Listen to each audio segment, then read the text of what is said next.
खुलुमबाय बयखौबो अनजालि दैमारिया सासे फैलार दैदेनगिरि बे बाथ्राखौ खौरांगिरिनि सिगाङाव बुंदों रबिन्द्र बसुमतारी बिथाङा। रबिन्द्र बसुमतारी बिथाङा बिनि अनगायैबो खौरांगिरिनि सिगाङाव गोबां बाथ्रा बुंदों। नोंथांमोना बे भिडिअखौ जोबजासिम नायोब्ला गासै बाथ्राखौ नोंथांमोना आबुङैनो मोनथिनानै लानो हागोन। दा बिनि सिगाङाव नोंथांमोना नैबे सुंद' आपडेटखौ नायनानै लाग्रोलाय। जों थैगोन अब्लाबो बिटिसिखौ रैखा खालामगोन।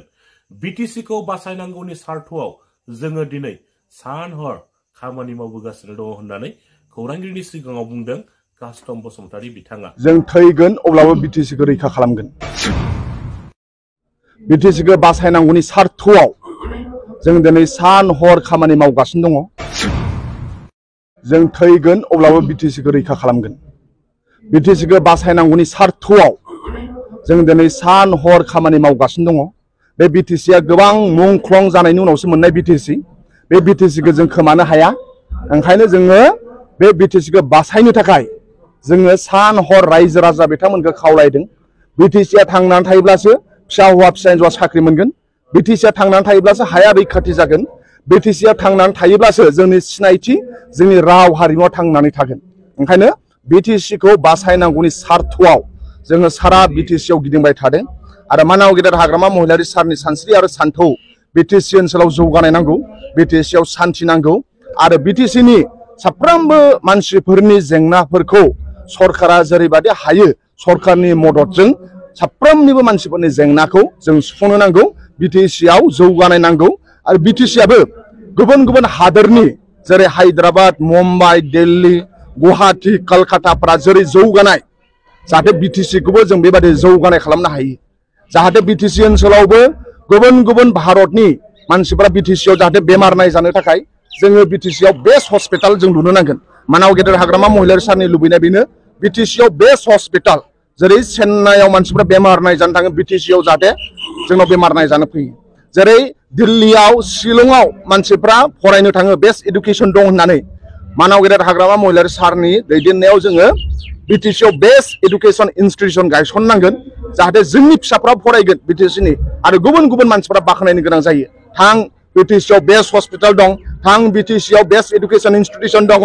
थां बिटिसियाव बयनिफ्राय लंगेस्ट ब्रिज मानाव गेदेर हाग्रामा महिलारि सारा रुरेल एरियायाव लंगेस्ट ब्रिज आइ दैमानि सायाव चिरां डिस्ट्रिक्टआव गंसे नङा गंनै दालां लुदों। बे मोनसे हिस्टरिक नङा होमबा? ओंखायनो मानाव गेदेर हाग्रामा महिलारि सारनि सानस्रि आरो सान्थौ बिथाङा बिटिसिनि जौगानाय आरो बिटिसियाव सान्थिखौ लुबैयो आरो हा आरो बिटिसिखौ रैखा होनायाव बेनि थाखाय जोङो लाइमोन बिपिएफआ सान हर खामानि मावदों। नोंथांखौ बुङो गोबाङानो सानसे समाव बिथाङाबो सासे फरायसा आफादनिमोन। नाथाय दिनै नोंथाङा बबे कनसेप्टजों बबेखौ क्लियार प्रेसार नुहुरखो मानो थाखाय बेबायदि फैनानै बेबायदि पलिटिकेल एंगेलाव इनभल्भ जानो बुंनो गोनां जाखो? नङा, साफ्रोमबो मानसिनि आइडिअलजिया जोंहा बिटिसिखौ रैखा होनाय। दिनै मानाव गेदेर हाग्रामा महिलारि सारनि सिन्थाया बिथांनि सिन्थाजों जोंनि सिन्थाजों गोरोबदों। मानाव गेदेर हाग्रामा महिलारि सारनि साननायजों जोंनि साननायजों गोरोबदों। ओंखायनो साफ्रोमबो लाइमोनफ्रा जाय जायनि एमएलए मन्थ्रिनि बंस नङा जेनेरेल मानसि आं बादि कमन मानसि जोंहानि न'खरावथ' आफानिबो आफा रावबो जा वार्ड मेम्बार जानायानो गैया, पन्सायत प्रेसिडेन्ट जानाय गैया, बिसिडिसि चेयारमेन जानाय गैया। ओंखायनो जों होनदों जों नन पलिटिकेल फेमिलिनि मानसि नाथाय जोंहा समाजाव खामानि मावनो लुबैयो। सोरबा जुदि नन पलिटिकेल फेमिलिनि गथ'आ जुदि सेंग्रा सिख्लाफ्रा सानो आंहाथ' एमएलए मन्थ्रि कन्ट्रेक्टारनि बंस नङा आंखौ सोर अनगोन आं बोरै समाजनि खामानि मावनो, अब्ला नोंजों हाग्रामा महिलारि सारा दङ।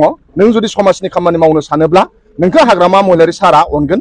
आं जेरै समाजनि खामानि मावनो मोजां मोनो मानाव गेदेर हाग्रामा महिलारि सारा खामानि मावनो थाखाय जोंनो सुबिदा खालामना होदों। ओंखायनो जों दिनै मानाव गेदेर हाग्रामा महिलारि सारजों दङ। बे सभा जादोंब्ला दिनै बर' सुबुंफोरा गोबां बुंदों माने न्यायखौ मोननो हाया। लास्ट रिसेन्टलि डिम्बेसरनि बेला आरो बिदि सेरेनि गोबां बेफोरबायदि एफेक्सन सोलिबाय थादों नाथाय जेबो न्याय मोननो हाया, प्रटेक्सनखौ मोननो हायाखै होननानै पाब्लिकआ उद्रेसाबाय थादों। बेनि बेलायाव मा बुङो?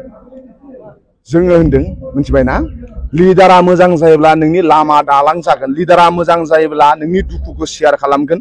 लिडारा मोजां जायोब्ला ओनसोलाव रायजो राजाया जेंना मोननाय नङा। दिनै लिडारा थिग नङा।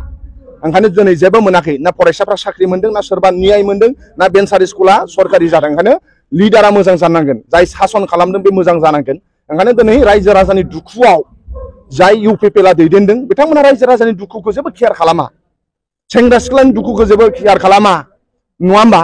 दा ओंखायनो बै केयार खालामै सरकारखौ जोंनि बिटिसिनि रायजो राजाफ्रा रागा जोंनानै दं, जार्नालिस्टफ्रा रागा जोंनानै दं, फरायसाफ्रा रागा जोंनानै दं, मास्टारफ्रा रागा जोंनानै दं, कन्ट्रेक्टरफ्रा रागा जोंनानै दं। बे रागाखौ फिनानै दोन, फैबाय थानाय बिटिसि इलेक्सनाव बे रागाखौ नोंथांमोनहा बिपिएफखौ भट होनानै देरहाहो, अब्लानो बिथांमोनखौ नोंसोर फेजेननाय जागोन।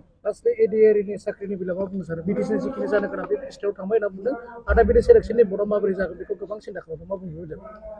प्रमद बर' बिथाङा मानाव गेदेर हाग्रामा महिलारि सारा बिटिसि एकर्डनि गेजेरजों CSB सेन्ट्रेल सेलेक्सन बर्ड दानानै होदों।